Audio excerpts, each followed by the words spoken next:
All right, next topic. All right, we're rolling. Good to see you, sir. Go. Here we go.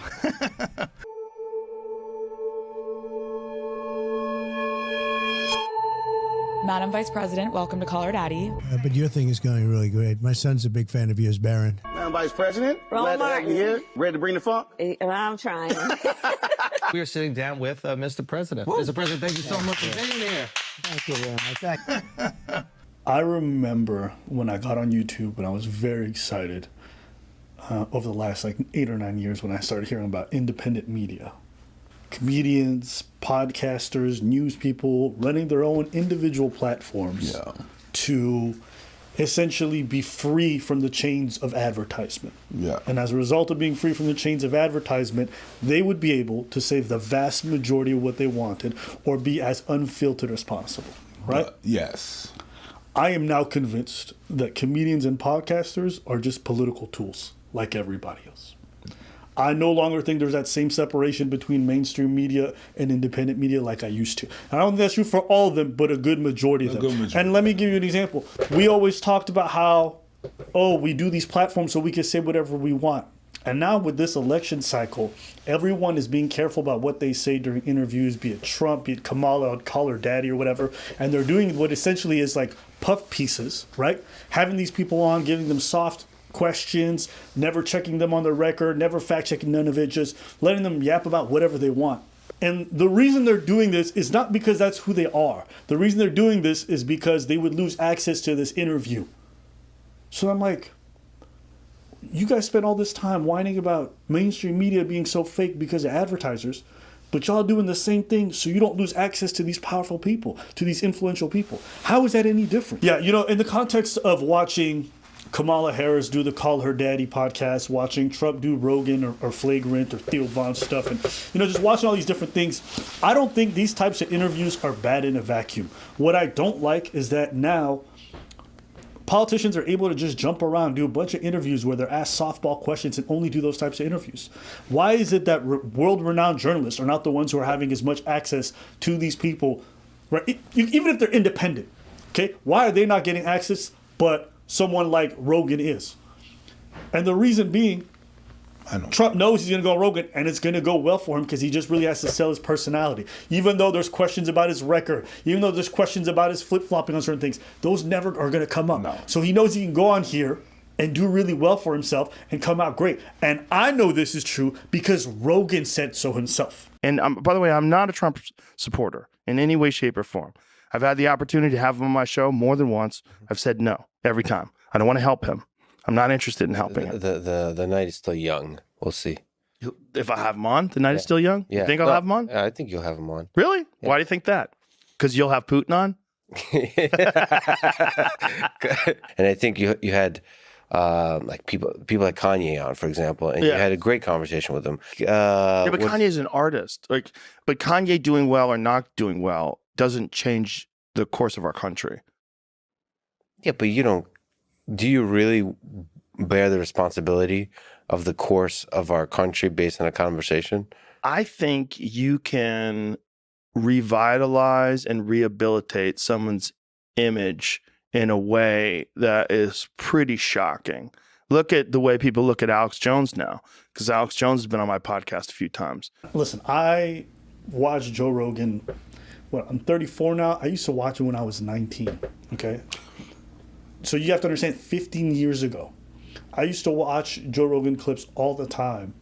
When it used to be like a split screen, it would be 3 people talking. It would be like Brian Redband, it'd be Joe Rogan, and some of you are cringing right now. But you have to understand, Joe at that time was completely different. His podcast field was completely different. His talks with Duncan Trussell were some of the best episodes. Now people watch for different reasons. The audience has gone in a different place. Joe has gone in a different place, and I don't watch nearly as much. But here's one of the best reflections Joe can have, and it is what made me really like him when I first saw him. He's right. I hear comics say all the time, like, why are people acting like we're influencing the election? Why are people acting like we have all this influence and we're changing things? Even Lex Friedman said that. And I'm like, well, why do you think these politicians want to go on these platforms? If it's not influential, it has no merit, why do they want to get on there? Why are so many of the public demanding and asking for this thing to happen? Why is it that brands come to you and pay you hundreds of thousands of dollars to advertise their product for 1 minute if you have no influence over your audience?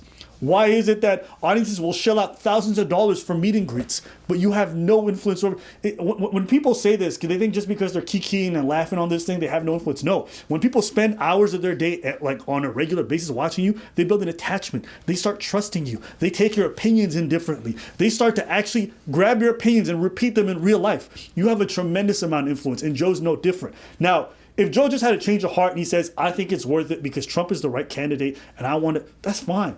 But anyone who's pretending like these things are just jokes and we're just here to talk, no. You guys are also here to serve as a political platform for these people during an election season. There's a reason why people are saying, whoa, Trump went on Rogan. He's definitely going to win now. Why? Because they're recognizing the effect. But at the same time, I have these people trying to convince me it's just jokes, bro.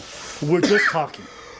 That's not true. That's not It's not true. You're not in a comedy club roasting Trump while he's there. That's not what's happening. You guys are having a substantial conversation where you're changing the perception people have. And if you go read those comments, you'll be like, yo, I didn't know Trump was like this. I didn't know what's her name was like this. I really liked her this. It made me closer. And whether you like it or not, most people, when they vote, they don't really vote on policies nearly as much as people would like. A lot of them just vote on based off how the person makes them feel, how likable they are. So yeah, these things have a huge influence. We are the new media. The podcast, the commentary, all that, that's the new media. It is. So whenever you go, politician basically wants to be likable. It's a popularity contest. So if that politician goes on the podcast just to talk while they're in an election, they seem more likable. It ain't even about the views. It ain't I got nothing to do about the views or whatever at some point. It's just how you like them better. So, of course, the image changes. Because you look at a politician a politician looks like a robot. What is being said about politicians? Yes. They're puppets, they're robots, there's just, they're not humane. And when you see a politician for once, just taking the script off, just having a normal conversation, you're like, God damn, I really didn't. That's what you're changing your views on that politician because he looks more humane, and that's the game. Yes, I'm gonna go on TV and all the journalistic outlets to talk about my curriculum and all the things that I have and the questions that I have about what I want to do running and stuff. But when I go onto a podcast, you're looking at the humane side, and I think that's what gets to people. Yep. People are disengaged from politicians because they really don't look humane. You ask them a question, they can't answer the question straightforward. They always have a script and stuff. They always have something or like a way to escape the question. Now when they go on these platforms, you look at the human side. You don't even think about whatever they had to their curriculum. You don't even think about all of that anymore. You see, oh wow, that person is a likable human. And you guys are more trusted than the average news anchor, than the average independent journalist. Even though those people are going to be generally more equipped to get to the bottom of whether or not this person's record's any good, whether or not this person performs under pressure. Instead, we're now hearing about fucking whale depression and whatever the fuck it is. It's like, what? Even watching Kamala on Callherdaddy, it's like, what are these questions? It doesn't matter what you intended. What is the actual effect of what you're doing? If folks want to do this thing and have these conversations with these politicians, fine. But you have to hold their feet to the fire to some degree, okay? And if you're not going to, then we need to at least ensure that they're going to have other opportunities to have their feet held to the fire. But when it's just a bunch of puff pieces, when most of the landscape is just 3 hours of, I'm just going to talk, rather than 3 hours of, I'm going to answer to what my record is, why I voted on this bill at this time that disadvantaged these people, why I voted for this when I said I was going to do that.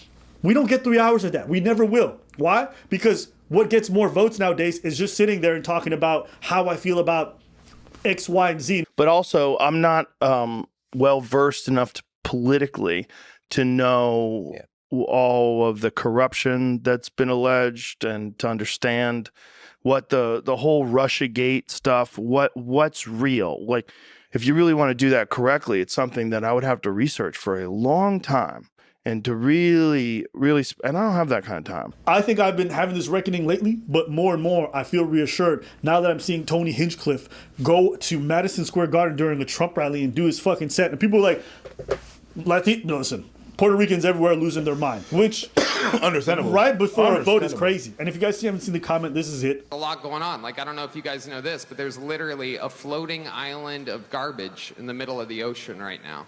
Yeah. I think it's called Puerto Rico. Okay. All right. Okay. Understandably.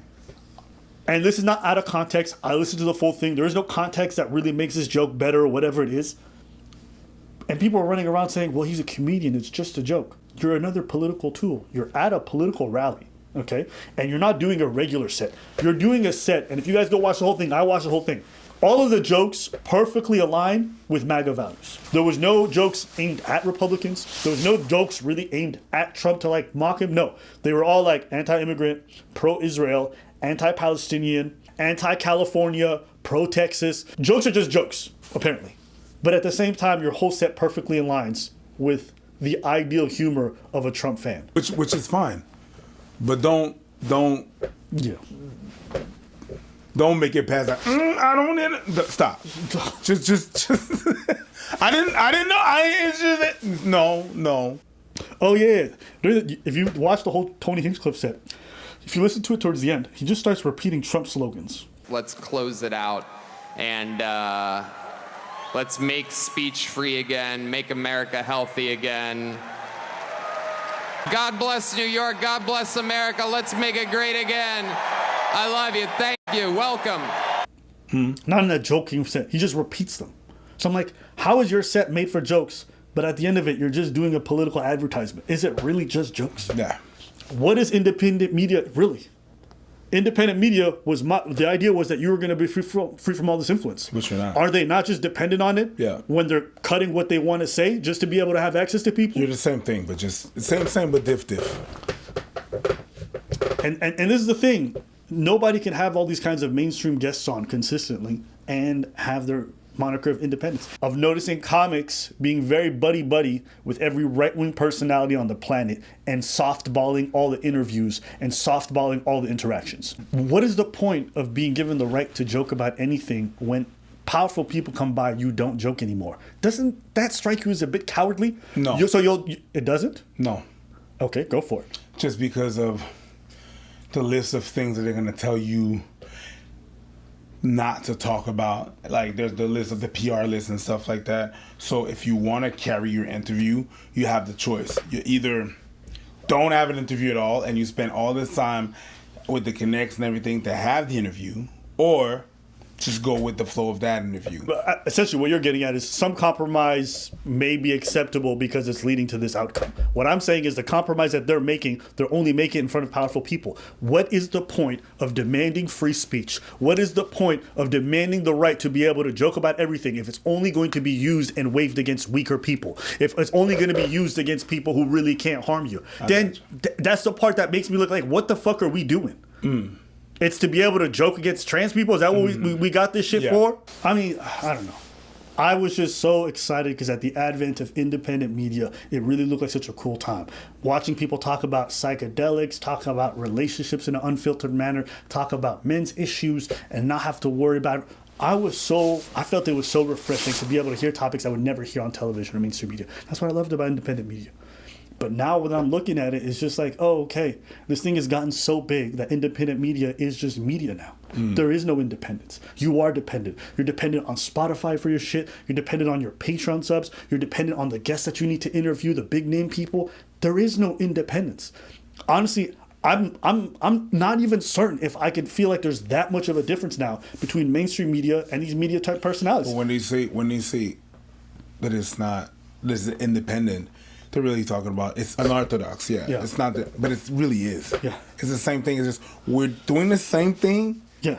But then in a different matter. But it's really just the same thing at the end of the day. The end result is the same thing. You still have bosses that you have to go by. You still have to review your advertisement through something.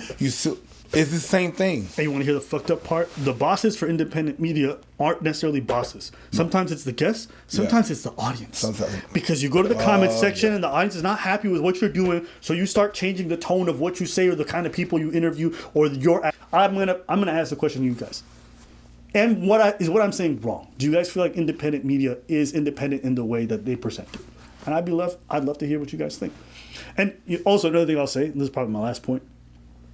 All this talk about independence, but do you not notice that the whole vast majority of that independent sphere, everybody gets their cues from Rogan? But I just think this is an interesting topic. I would love to hear what you guys think about independent media, about these kinds of things that are happening now. Are comedians and podcasters just be, new types of political tools? We'd love to hear you. But in my experience, I feel like everyone's very partisan, and honestly, it's mainstream media with some more swearing and some edgier topics. That's what I see independent media as. But I'd love to hear from you guys. Anything else? Different, but same.